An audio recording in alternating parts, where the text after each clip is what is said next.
TikTok. I got my dance all queued up. Let's go. All right, guys. Welcome to the NASCAR DFS Strategy Show presented by Awesemo.com. I'm Alex Baker. I'm joined by Phil Bennetson, a.k.a. Ray Sheets. Phil, how are you doing today? Good, bud. Ready to dig into the slate. Yeah, this is going to be a good one. I mean, we've been fortunate to have a lot of awesome NASCAR slates in the past few weeks. Last week we were in Indy. I know you're not a huge fan of those long tracks without the banking and stuff. So we're going to Kentucky this week. A little bit more of a standard, like mid-length track. So first of all, what did you think about the racing last weekend and how it's going to compare to this week? Oh my God! I mean, everything that could have gone wrong in that race found a way to. I mean, to start off, we've got the pile up on pit road at lap 16 that took out a bunch of drivers, ended up hurting a bunch of drivers. I mean, Ryan Blaney's I believe his rear tire changer ended up getting hurt. If you saw the footage, it was disturbing to watch because he obviously got his leg pinned and something happened to his ankle. It's a miracle that he didn't truly get smashed between the two vehicles. The Mega Chalk in Ryan Preece, who I believe was 88% owned in most single entry double ups. He got taken out, finished dead last. You had Chris Buescher that was involved in that wreck. You had so many key guys that were just I mean, a tenth into the race, and you've already checked them off. And you're looking at your lineup with 5 of 6 guys still alive, looking at it like it's past Friday cuts with golf, saying, "Can I cash with 5 or 6? Can I make this work?" And then you see Eric Jones cut a tire down and hit the wall. And then not too much later, you see, who was it? The driver of the 24. The name's not coming to me right now. William Byron. You saw William Byron stay out, try to get some stage points, and what does he do? He cuts down a left front, blows a hole in his hood, and has to come down the pits. And then multiple other things happen, and then with 10 laps to go, the optimal lineup would have been the duo of Harvick and Hamlin. But then Hamlin cuts down the tire himself, goes into the wall, totally shakes up everything that was going on with the standings. I mean, it was, if something could go wrong with your lineups, it would. And if you managed to hit the nuts last week, I mean, you did a very good job leveraging ownership and just purely lucking out. I don't know what the optimal lineup ended up being, but I know at the end of the day, I was looking at the $4 Chrome Horn, and somehow Christopher Bell, even though he only scored around 55 points on DraftKings, he still ended up being optimal at only 5 times value of his salary, just because so many other people wrecked out. It was bananas. So thankfully, we're moving on to a 1.5 mile intermediate D-shaped oval. Things should be a lot less crazy. But then again, this is 2020, so cross your fingers. Yeah, I almost wish I didn't ask you about last weekend because all those bad memories came flooding back. I thought I was gonna be set when everyone crashed and Eric Jones was my guy, but then that went horribly wrong. But it's kind of it's different between the sites because DraftKings and FanDuel, they funnel you to a certain lineup construction with their salary cap, but our sponsor SuperDraft, they have the multiplier system, so you can have any combination of drivers you want. Unfortunately, I still picked the wrong drivers on SuperDraft, so hopefully someone on there didn't make that mistake that was watching the show. But yeah, man, the tilt was real on Twitter, and it's like, if you're not used to the best play on the slate just having a horrible wreck, then you haven't played much NASCAR DFS. So the weird thing about it, though, is that Indianapolis isn't really known for its wrecks in NASCAR. I mean, in the Indy 500 it is. But there was a huge wreck because of the pit stalls or something. So they have like a weird pit road there or something. Kentucky, I think we can expect kind of a standard NASCAR race where maybe a couple crashes, but I'm definitely not going to look at last week and try to build my lineups differently than I did. How about you? Are you changing your strategy up at all? No. Whatever you think you've gleaned from fantasy NASCAR the last 2 weeks at Pocono and Indianapolis, just you know, just leave that alone. If you want to look back to a track, go back to Homestead.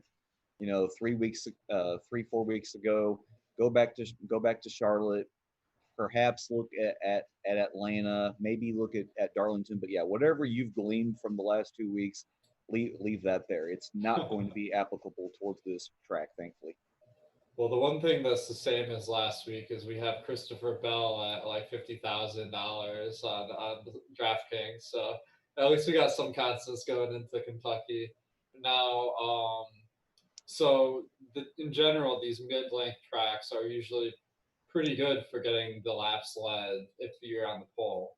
And this week, our favorite driver, the one that's been winning everyone the money, Kyle Busch, he's on the pole. So, I mean, like, whenever you have one of the best drivers on the pole, you gotta really think about, they're in the like perfect setup to accumulate a ton of fantasy points. But Kyle Busch has been doing really poorly. Like even last week when everyone crashed, I mean, he finished sixth, got 40 fantasy points, so that didn't really do a whole lot for your lineups. You really need him to dominate the race. So his odds this week on the sports books are about 7.5 to 1. That's the third highest. So that's the reason for optimism. But like, are you going to lock in Kyle Busch this week? Because I'm thinking about it. Oh my God, I want to. I mean, every week we keep waiting for it. It's like, this is the week he's going to put it together. This is the week that him and Adam Stevens are finally going to put their galaxy brains together, figure out whatever this issue is that they have supposedly need practice for, and it's all going to click. Now, we've seen in these longer races, like if you go back to the Coke 600, that was a 400-mile race. You go back to Bristol, that was a 500-lap race. In these longer events, they are able to use the first and the second segments almost as like a practice run to get more information, get the car dialed in, and they're ready to go. Now, this is only a 267 lap event, so I mean, there's not that much, not that much time on the track for them to really pick up and glean things. And one of the other problems for Kyle is going to be whatever issues he has. If he starts off, beats Joey to the punch and takes the lead and is leading laps, whatever issues that car has, that clean air is going to mask it. Clean air covers a multitude of sins. It will make a bad car run good just because of the advantage that clean air gives these vehicles right now in this package. So if there is an issue and Kyle loses the lead and has to filter back through and find his way back through dirty air, well then I mean Kyle and Adam are probably going to be starting back at square one. But with that clean air, quite frankly, who cares? Kyle could sail off, could lead a large swath of these laps. I brought up the point in the preview article this week about just how good the pole sitter has been. We look back at 2013, the first year with the Gen 6 car.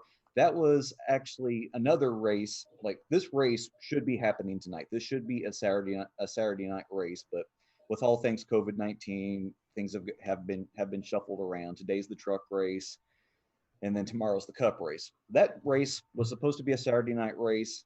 Dale Jr. was going to be on the pole. It got moved to Sunday, and Dale only ended up leading 10 laps that day. However, the driver that started third ended up leading 182, so you can still look to the front.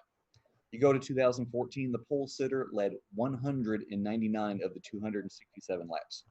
Next year in 2015, Kyle Larson's on the pole. He led 0 laps. Kyle Larson in 2015 versus the Kyle Larson that we've known the last couple of years, two totally different drivers.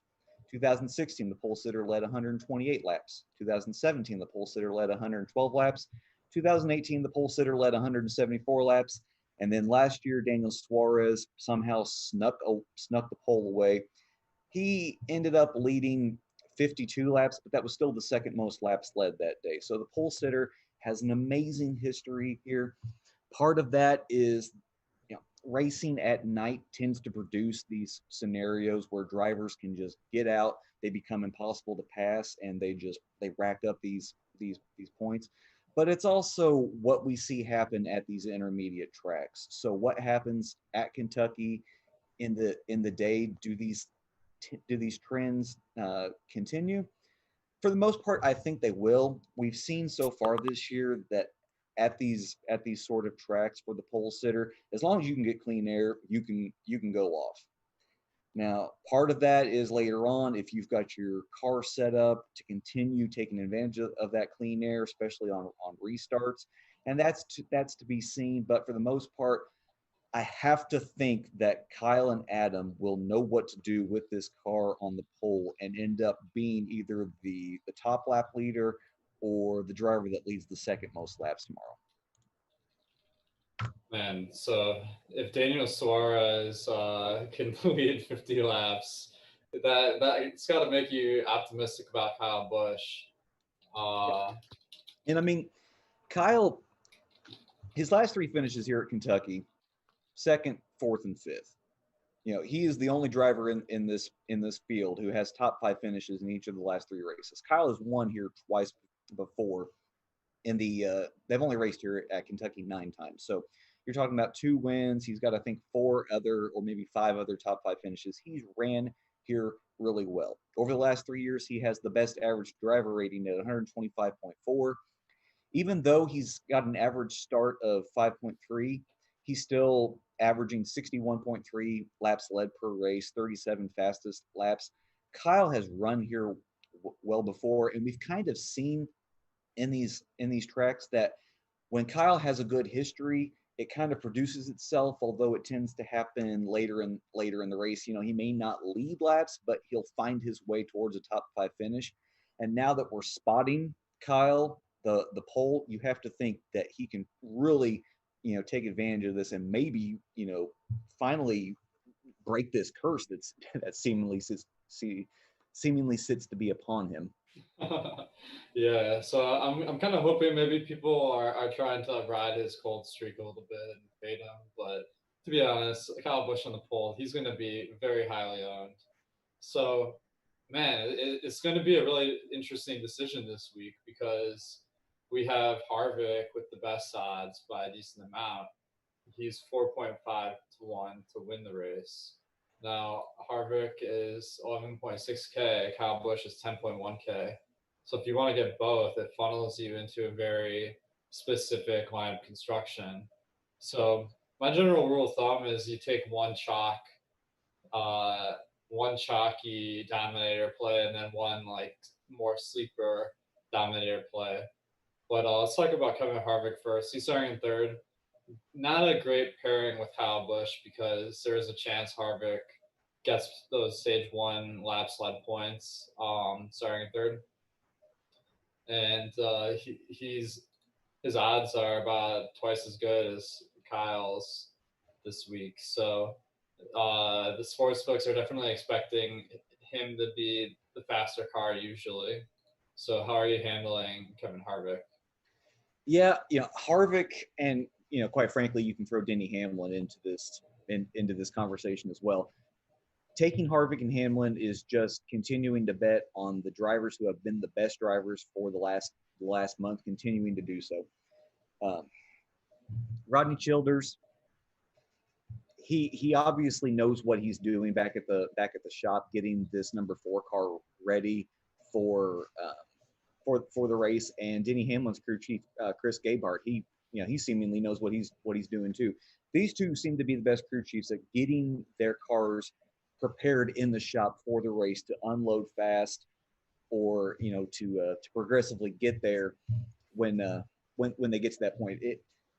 if there's a distinction, it seems that Harvick seems to be the best getting off the hauler, but that throughout the race, Gabehart seems to be the better of the two in making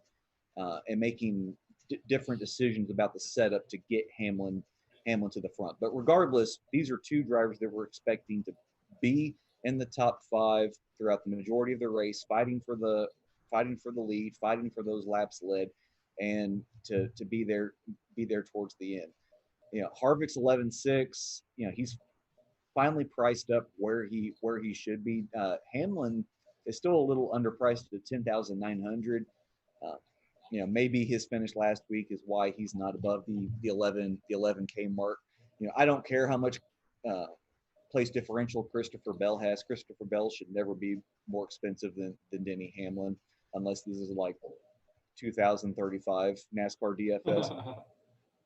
But yeah, the bets on Harvick and Hamlin are them continuing this momentum that they have. You look at Harvick's track history recent, it's not that great. He's got a couple of top 10 finishes, but no laps led. You look at Hamlin, and he's got a couple of top 5 finishes, averaging 1.7 laps led per race. But I mean, this track has always been about who's on the pole, who's starting who's starting second, who's starting closest to the front.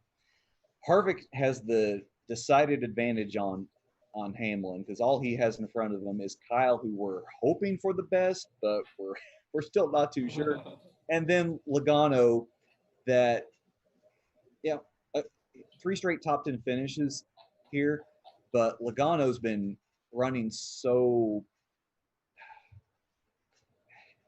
He's been middling to say the least. And this was a point that I made last week in the article, trying to prop him up as a potential lap leader, is that Logano's finishes, they're not great, but perhaps he can take advantage of his starting position. And quite frankly, he had. I mean, he sailed off. He led those first 16 laps, and then he subsequently lost the lead, and we saw nothing from him the rest of the race. And quite frankly, that's probably something that we'll see from Logano again. Fade back into the 5th to 10th place range, and maybe sneak back up there towards the end of the race. But if you're looking for, out of these two, the guy that you're probably going to favor with more, I'm going to say Harvick, just because of the starting position. Kentucky has been a track that's been hard to pass at. If you've been watching the Xfinity races the past couple of nights, you've probably seen that it's tough to pass here. And especially if you get the lead, it's even tougher to pass that guy. And if all Harvick has in front of him are Kyle and Joey, I want to give that nod to Harvick instead of Hamlin, who starts back in 12th thanks to the random draw. Yeah, I mean, it's going to be tough to pick that high-priced guy. You might only want one of them between Busch, Hamlin, and Harvick. I think Busch is definitely the highest percentage play because he has that premier position to start. Harvick, though, I misquoted these odds. So Harvick is at 5-1, Busch is at 7-1 to win the race, and that's pretty close. So I would give the edge in fantasy points to Busch here. And one of the things I've been liking to do recently, I mean, I do some simulations to figure this stuff out myself. But on DraftKings, they have odds for like the stage 1 winner. Kyle Busch is plus 275. Harvick is plus 350. Logano is plus 600. So odds are pretty good that one of these 3 guys will be the leader. Hamlin is down at plus 900. So Hamlin's a good guy to pair with another Dominator because he's starting 12th, and that place differential helps make up those points. All right, guys. So make sure to click the like button. And we actually have a promo for SuperDraft going on. If you log on to SuperDraft and use the promo code Awesemo10, you can get $10 free on a $20 deposit or $10 deposit or more, and $20 free on a deposit of $100 or more. Now, the strategy in SuperDraft is quite a bit different because these guys like Harvick, Hamlin, and Busch, they don't really get that multiplier. They're at 1.5x. So that really does open the door to some of the weaker drivers outperforming them in fantasy. And that's a really interesting dynamic. the lineups you're going to build on SuperDraft are going to be a lot different. And I don't know how much attention people are playing because they're the new car in the race, and if you master their scoring system, I think that gives you an edge over the field for sure. So make sure to check out SuperDraft, Awesemo 10 promo code. So Logano is kind of like the dark horse in this, I feel like, because his odds to win the race aren't quite as good as these other guys. He's starting in second, which isn't as good as the pole. He is 9,600, which is a bit cheaper. But I'm kind of wondering if the ownership gap is going to be worth it, because it's like if you have to choose between Kyle Busch for $500 more on the pole and Logano at number 2, I feel like 2/3 of people are going to pick Busch. What's your take on how this ownership will shake out? Yeah, in fact, after what happened last week with Logano being so heavily owned just because he was the pole sitter, and then him fading back, that number may be larger, because if DFS players are anything, they are captive to recency bias. Something we talked about the history of the pole sitter, and it's been pretty favorable. But if you look at the driver that starts second in this race, a lot of those drivers have either led the most laps or they've led the second most laps. So it's a decided advantage at this track to be on that front row. So could we have a crazy scenario like we had in 2016 and 2017, and also going back to 2014, where it was both drivers on the front row that led the most laps? No, I don't think that's out of the question. And you talk about going with a chalky Dominator, and then going with your second Dominator being a less chalky pick. Like in past weeks, it's been Ryan Blaney, Chase Elliott. Well, crap, if you go with the combination of Busch and Logano, that's probably not a combo that a lot of people are going to pick up on.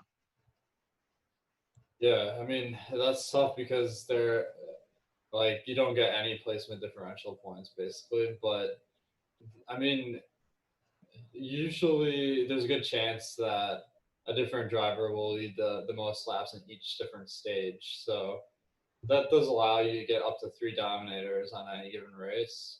And Logano and Busch certainly could be 2 of the 3. And they're not going to break the bank. You're fading a lot of these other guys to make that happen. It's a little bit lower probability than maybe taking a guy like Hamlin, who can make up some of that place differential points. So that's kind of how I'm looking at it. Now, as far as contrarian guys, I feel like Chase Elliott at 8, Ryan Blaney at 11, Truex at 9, and Keselowski at 6. These guys just aren't going to pop in projections because they don't have that placement differential upside. They're not projected to be the fastest cars usually. But they all have pretty good odds to win, and when you just look at it, because they're all between like 10 and 15 to 1 to win. If they do win, you're probably going to need them in your lineup. So is there one of these guys between Elliott, Blaney, and Keselowski that stands out to you? And how are you going to handle those guys? I'm not really feeling it with Keselowski, because Keselowski seems to be kind of in this really weird groove that Logano's in, and whether that's because they're teammates, and it's something because of them both driving for Penske, getting similar cars. Who knows? But I mean, Blaney seems to have no issue in that, especially in the first segment, driving his way to the front, taking the lead, and he'll lead 10, 15, 20 laps, but then he'll kind of fade back. He might be a factor later on, and it's the same thing for Chase. Something that it's worth noting is that if you look at the race sheets, you've got the drivers, you've got where they're starting, and you've got their FanDuel salary, their DraftKings salary, their SuperDraft championship multiplier, and then their SuperDraft flex multiplier. Well, who are the drivers that have the standard just one multiplier flex? You've got Logano, you've got Harvick, you've got Hamlin, But then also in that group, you've got Chase and Ryan. So it shows you just how much SuperDraft values these guys, that they put them in that, I guess you would say, tier of driver with Harvick and Hamlin. They've picked up on how good these guys have been of late, but it's really not reflected, especially on DraftKings. When you look at Blaney, he's 9,800. He's about the same as Logano. Get a little more place differential, and Chase always is in this weird salary spot where he's not cheap enough that you really kind of want to go after him, but he's not so expensive that you just automatically cross him off. These are guys that you're going to use as that second Dominator option that's going to give you lower ownership versus the field. Nice. Yeah, I think that having one of these guys is pretty interesting. And yeah, as you mentioned, Chase Elliott has been having a lot of success. So maybe he's like the safest bet, but then Keselowski might be sneakier. So that'll be interesting. Although I see Keselowski's average fantasy points per race is pretty high for his salary. So maybe that will attract a lot of ownership, especially compared to Truex. Keselowski's been averaging 7 more points per race than Truex, but we know, being NASCAR DFS players for a while, that Truex is, in general, the superior driver. But this year, he hasn't been doing very well, and it doesn't seem like Truex has been really. He won one race, but it doesn't seem like he's been prospering quite as much as we'd expect. So, what do you make of Truex this week? I mean, he's really cheap. Yeah, Truex's numbers in the short term, they look amazing. We're talking about 125.1 driver rating, 108.7 laps led, 49.7 fastest laps, 2 wins. I mean, it's everything that you could hope for, but Truex started on the pole in both of those races. He took firm advantage of that pole position and accumulated points. So what happened last year? He finished 19th. He wasn't on the pole. He wasn't able to take advantage of the clean air, and he was just another driver. Truex is. It seems like Truex is kind of in a similar spot to Kyle. This is his first year working with a crew chief that isn't Cole Pern.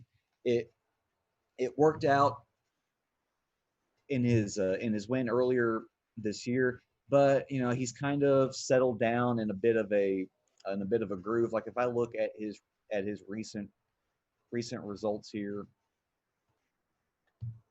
38th last week at Indianapolis, but I'm really not gonna fault anybody for what happened to him last week.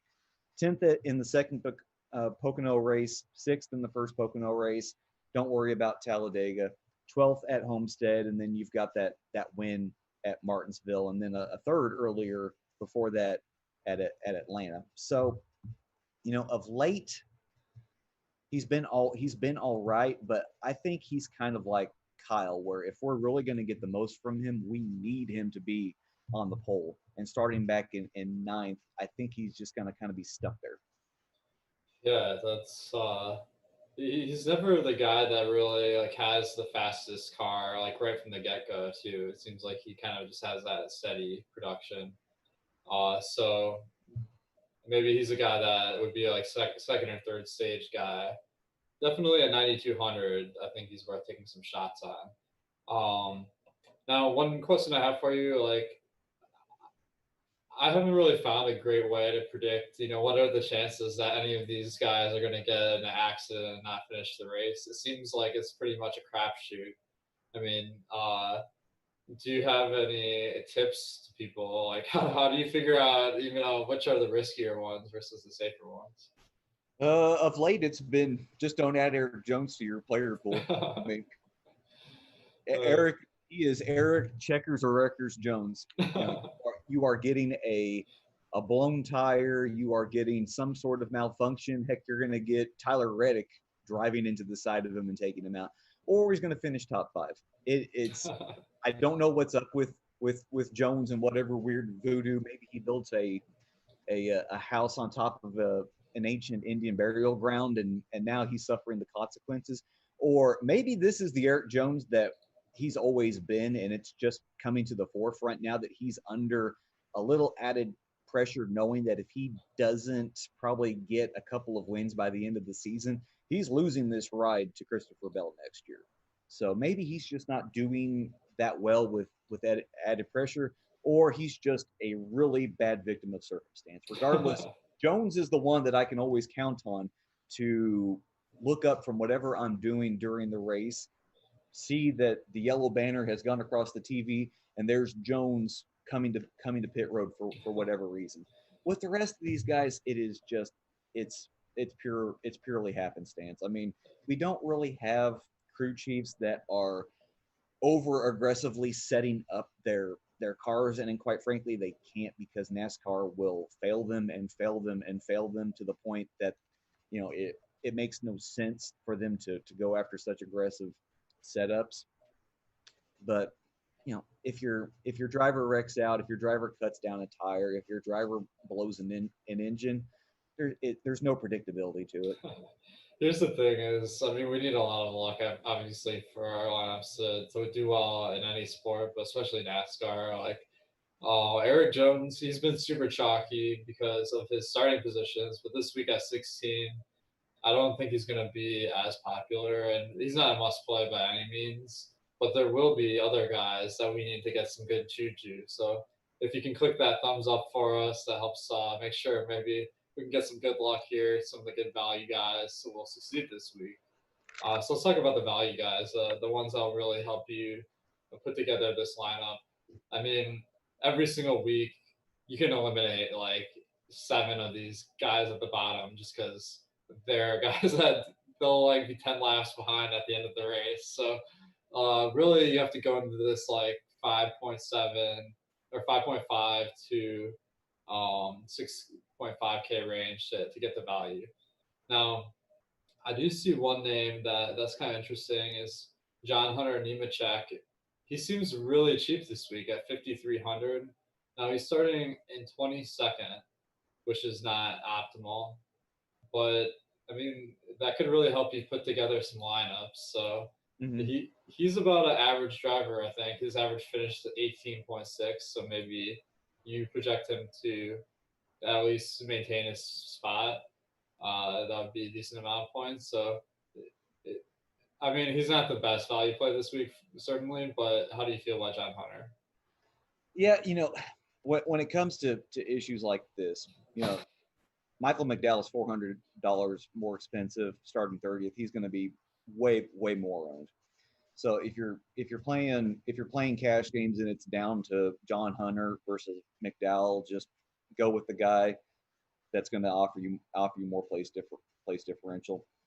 But if you're needing to save money, John Hunter is the optimal play in this area. When we talk about the only thing that makes any of these other punt plays viable is if you're predicting an attrition race. And I mean, that is exactly what we got last week. Daniel Suarez finished 20th. Ross Chastain, who I told everybody don't play him, he's overpriced. What did he do? He's thinking stays up there in the top 20 and he brings home a top 20 finish at the end of the day. Why? Because he kept his equipment clean. He navigated the wrecks. He didn't have a right front tire issue like the Toyota guys. He played a safe race. He played a clean race, and he finished in the top 20.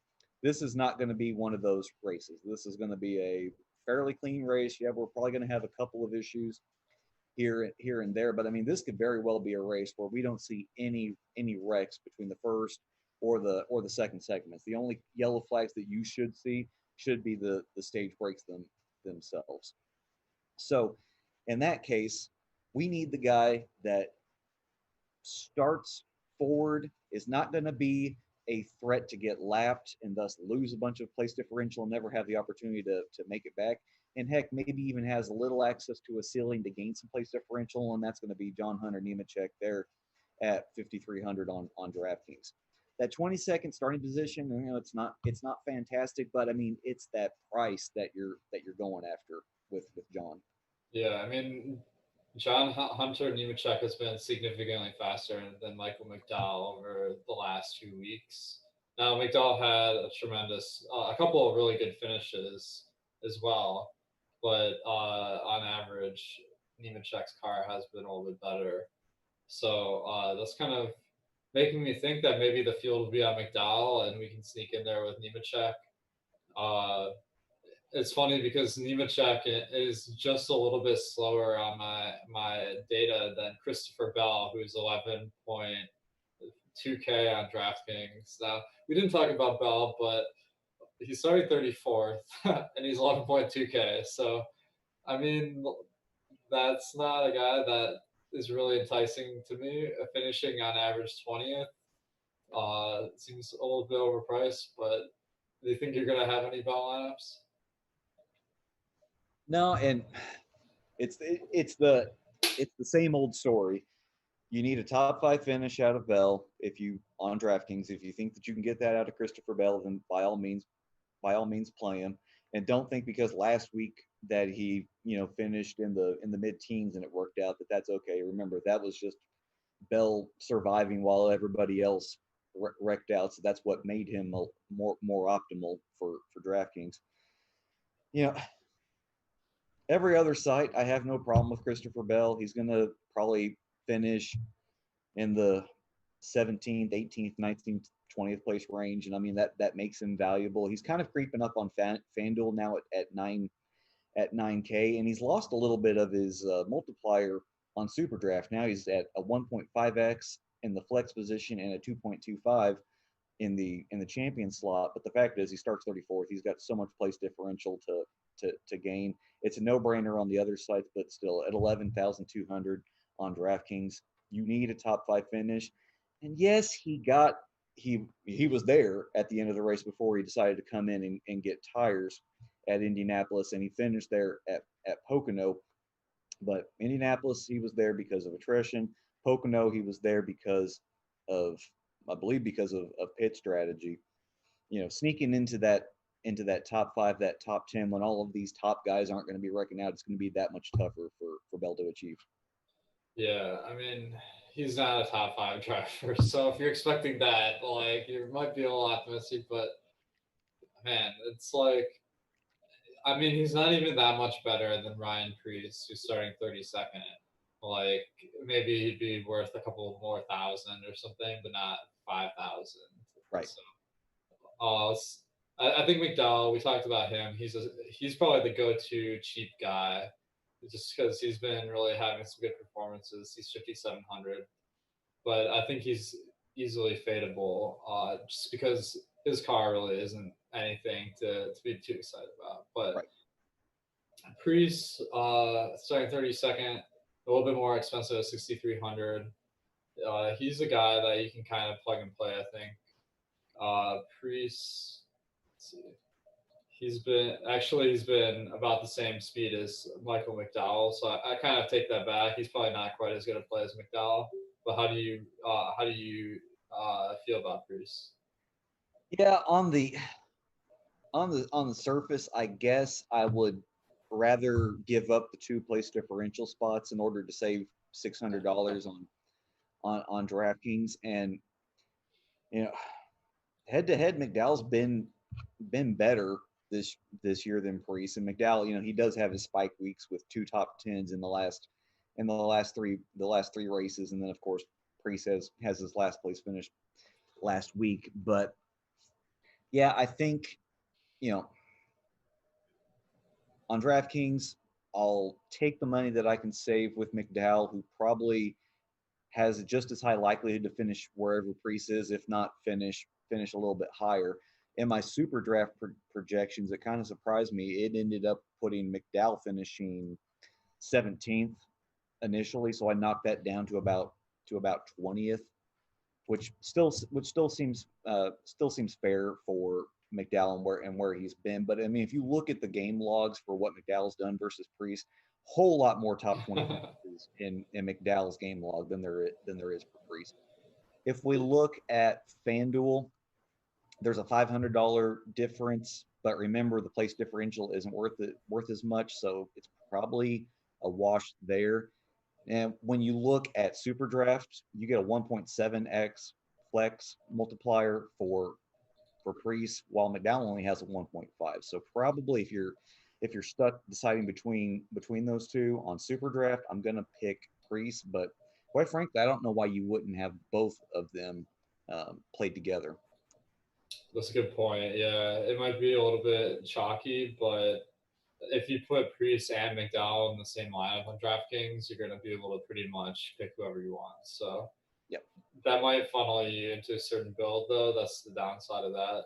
Now, on SuperDraft, as you mentioned, Priest has the highest multiplier, so he's kind of the go-to guy.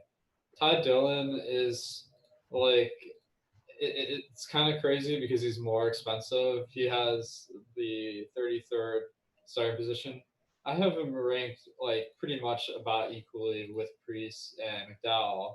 So to pay that extra money for Ty Dillon seems like it might be tough to do.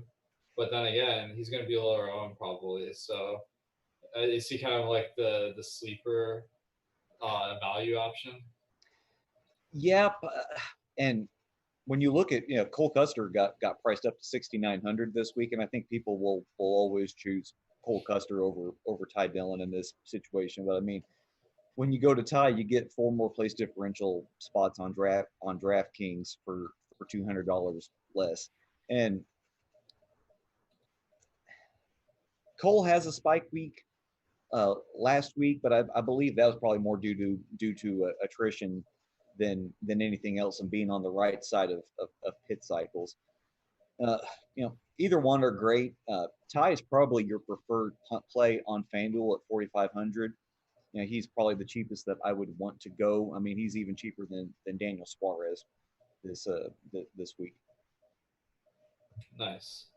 So we didn't mention Suarez, but he's just not in the same echelon as these other guys. So I'm going to continue to fade him probably. How about you? Yeah, I'm glad that he didn't shoot back up above 7,000 on DraftKings. But the rule is with Suarez, if it's going to be an attrition race, then yes. If not, then you're going to get 10 place differential spots, and that's where his ceiling is capped. Yeah, for sure. All right, so the next range of guys I find are kind of around that 8 to 9K range on DraftKings. My favorite of them is Jimmy Johnson. He's got a favorable starting position at 20th. He's got the best odds of anyone in this range, and at 8,800, you can fit him into any build. So I know that he's been a little bit frustrating this year, to say the least. Especially because the 1 week he did do well, his car ended up getting disqualified or something. So, of course, that doesn't matter on DraftKings, but it was a hit on FanDuel. Now, for Jimmy Johnson, since he's starting in 20th, are you playing this week? That's a really good question. This is more or less narrative street driven, but it looks like Jimmy had a false positive on his COVID-19 test, and that's why he ended up missing last week. So, Jimmy he's got every right in the world to be upset about that. But more or less, what this has done is it's really put him in the hole. Because I mean, he has missed a race worth of points, and even if he would have finished dead last, that's still points that he's missing. And well, he needs to not just finish well, but he probably needs to be a bit more aggressive than he wants to gain points in lieu of this missed race from last week, to help ensure that he actually does make the playoffs. Because remember, this is his final year. There hasn't been any talk about him saying, well, I'm going to push it towards next year because this year has been all screwed up because of the COVID-19 situation. He still plans on finishing out this year as his grand finale. And if he were to miss the playoffs for a second straight season, and let that be the way that he finishes off his career, it'd be a crying shame. And I know that's not the way he wants to go. So he'll probably be a little bit aggressive in trying to get his way and finish off the regular season with a bunch of top 10 finishes. And I like that for Johnson. That 8,800, I'm not so wild about that price, or 9,000 on FanDuel. But I mean, if we're going to stick with a two Dominator build, that's going to have more than likely Kyle Busch paired with either Kevin Harvick or Denny Hamlin, or if you're going to go the other way and just say, forget Kyle, I don't believe he's going to do anything, and I'm just going to play Harvick and Hamlin together. Well, that's still going to leave you in this range where you're going to have to pick maybe one or two guys in the 8K range. If you're like me, I want to believe in Eric Jones, but my ROI says run hard and run fast. So that's going to leave me saying, okay, do I want Jimmy, the seasoned veteran, for 8,800, William Byron at 86, the rookie Tyler Reddick at 82? Maybe do I believe Matt Kenseth is a thing now at 8,000, but he starts 7K. So yeah, Jimmy Johnson fully in the player pool at 8,800 this week. Nice. Yeah. I think picking any two of these guys could make a lot of sense. Just to kind of fill out your lineup with some guys that are about average price. Of course, on SuperDraft, these guys get about a 1.3, 1.35 multiplier. So they also kind of fit in. Now, I mentioned this earlier. We have a promo on SuperDraft, the promo code Awesemo10. That gets you $10 free on a deposit of 10 or more, and $20 free on a deposit of $100 or more. So make sure to check out their multiplier system. Phil, you also write an article every week giving the SuperDraft plays of the week too. So that will help kind of adjust to their scoring system, which is quite interesting. Now, one of the things I noticed on SuperDraft, they give you points for laps finished. So that's like bonus points, all the guys with a high multiplier. And that could be a little bit hard for some of the top guys to overcome, especially with 267 laps at 1.5x multiplier. That's the extra 0.5 times. Let's see. I think they give you, they give you 0.1 per laps completed. So that's 26.7 points for that. And 50% of that's 13. So it's an extra bonus 13 fantasy points for a guy like Christopher Bell. So how does that factor into your strategy in SuperDraft? Before we started the show, just for kicks and grins, I threw my SuperDraft model out there on Twitter. So I mean, it's out there. It's in a Google sheet. If you want to see what I've done to create this model and all the different numbers in it, feel free to gaze at it. Respond back, make fun of me for being a noob when it comes to things with Excel. But I mean, it's what I've come up with. It's what I use to create the numbers for my article, and go on from there. Compare it to what your projections are on SuperDraft for my player pool, all of that stuff. But when I create my model, I just automatically give everybody 26.7 points for the laps led. Because I mean, I'm not going to try to play this game where, well, I think that Garrett Smithley is going to finish 5 laps down, so let's give him 26.2. JJ Yaley's probably going to finish 10 laps down, so let's give him 25.7. Everybody gets 26.7. But that's a good point that you bring up, is that they're giving these points to these drivers for finishing this race. So if you're going to give Christopher Bell a 1.5x just as his flex, and you're going to give him 26.7 points just for finishing the race, I mean, you're talking about that much extra bonus points versus the likes of a potential lap leader. Something that I do in my models, I create points, forgetting that there's any extra bonus points for laps led. On SuperDraft, it's only 0.2 points, and then I create a model with those points figured in.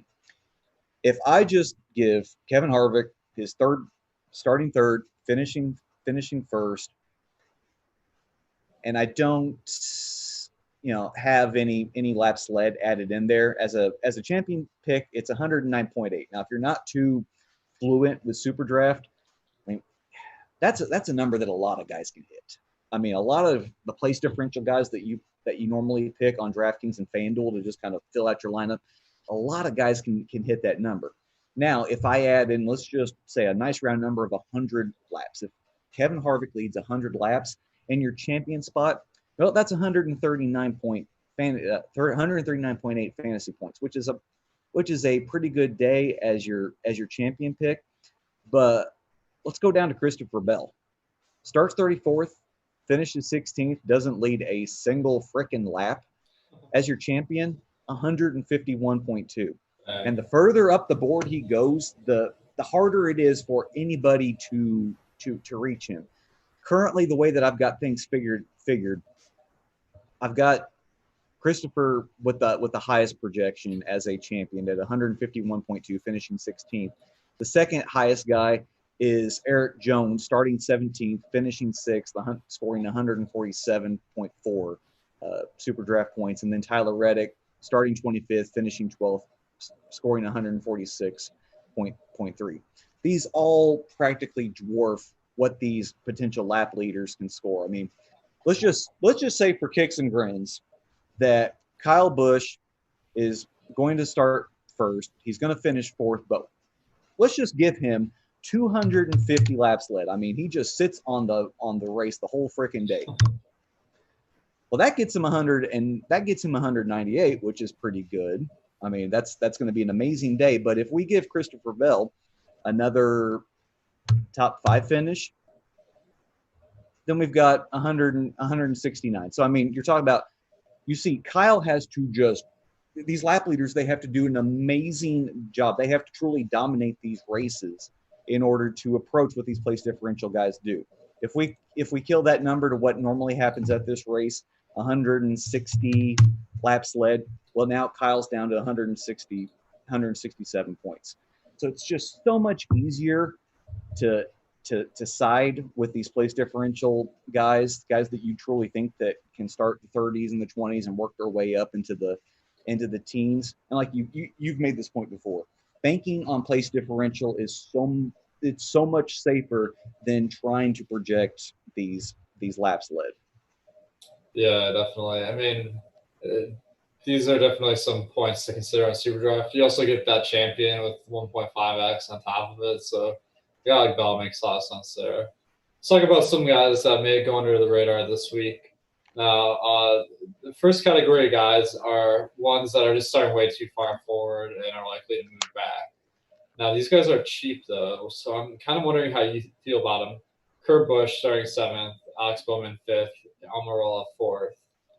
I mean, it's interesting because you can easily fit them in the lineup, but they have a negative synergy versus the guys that you have as your dominators. So maybe as a contrarian dominator, you stick these guys in, but what are you doing with Busch, Bowman, and Almirola? Yeah, on FanDuel and SuperDraft, I think they're pretty well hands off. You're playing these guys on DraftKings because they are $7,600 and $7,400 accordingly. It's a matter of, if this race truly is hard to pass at, they can maintain their position. Maybe gain some fast laps in the process. Do they score enough just by simply sitting where they're at? In my projections, I don't have that, but I mean, Kurt Busch won this race last year. Kurt Busch has the pedigree to hang around, find his way to the front, and possibly win this race like he did last year. Bowman, I'm not so sure about him. He seems to have a good week, and then he has a bad week. Now, Pocono, second race, he finished 9th, and then the next week at Indianapolis, he finished 30th. So maybe this is the good week rebound. But yeah, these are guys, whatever, fast laps led you get out of them, that's just the added bonus. You're playing these guys for the potential that they kind of hang around that top 10 and finish there. Yeah, it's tricky because, like, on average, you expect them to move back, but the odds that these guys even win the race aren't insignificant. So I definitely don't mind playing one of them, but you should definitely, if you're playing these guys, you want to go with maybe a Harvick that gives you a little bit more place differential as your spend up. Now, there's another category of guys that are starting just way too far forward. I'm putting in this category Kenseth at 17, although he's kind of, maybe that's where he would start normally. D Benedetto at 10, Stenhouse 14, Bubba Wallace 18, and Austin Dillon at 19. Now these guys, I feel like they're just going to be hard to get to because they don't have that upside, Yeah. and the place differential is not there. Although D Benedetto, he has his weeks, so I don't know. Are you seeing any value here? No, Busher seems destined to fall back into the 20s, and I mean, yeah, that's a really good price for him at 5,900 on DraftKings. But I mean, it just seems like his destiny is to lose place differential. I never want to play Ricky unless it's a super speedway. Clint, he's way too expensive for you to consider him. I've got him highlighted as a tournament option.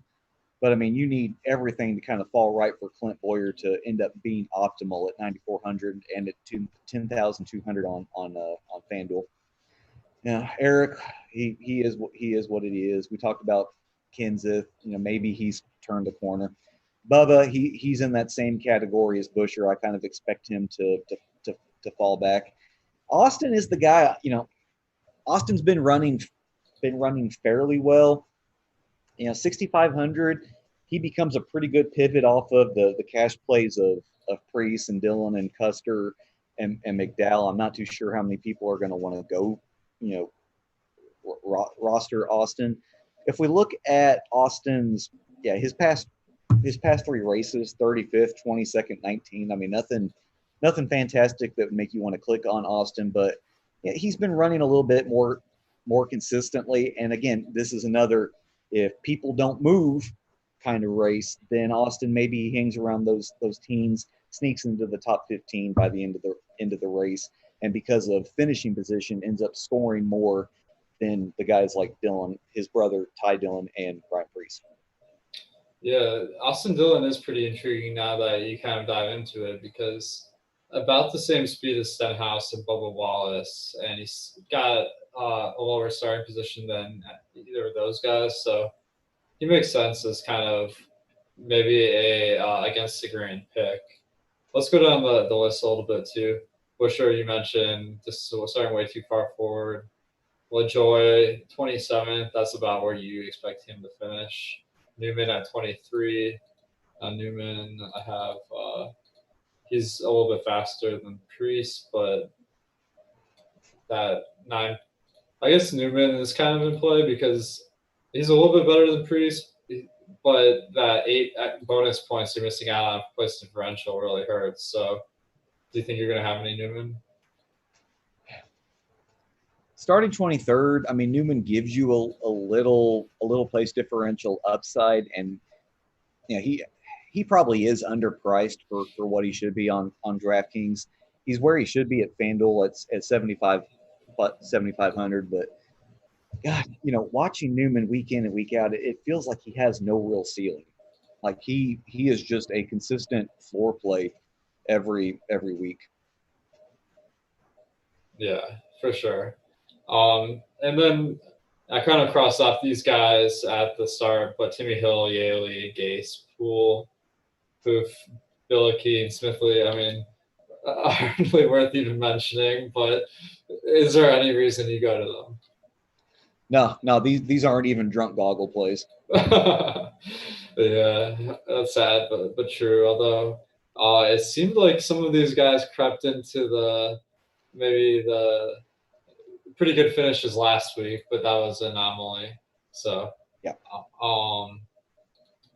So I think that should be some really interesting DFS tournaments tomorrow. A lot of money on the line, so it'll be fun to take all the MMA winnings from tonight and parlay them into a big win here. Phil, any final thoughts about this race in Kentucky tomorrow? No. Okay.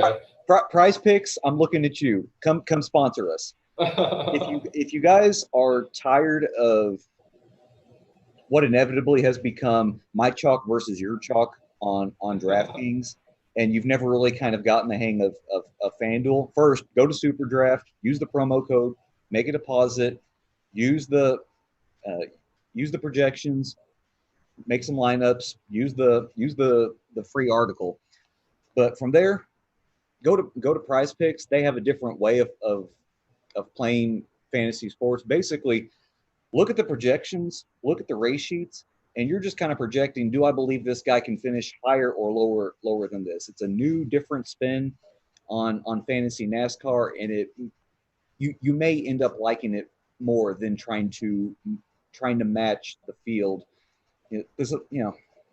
Let's face it. Right now on DraftKings and sub on FanDuel, because of the random draw, we're basically building the same lineups week in and week out.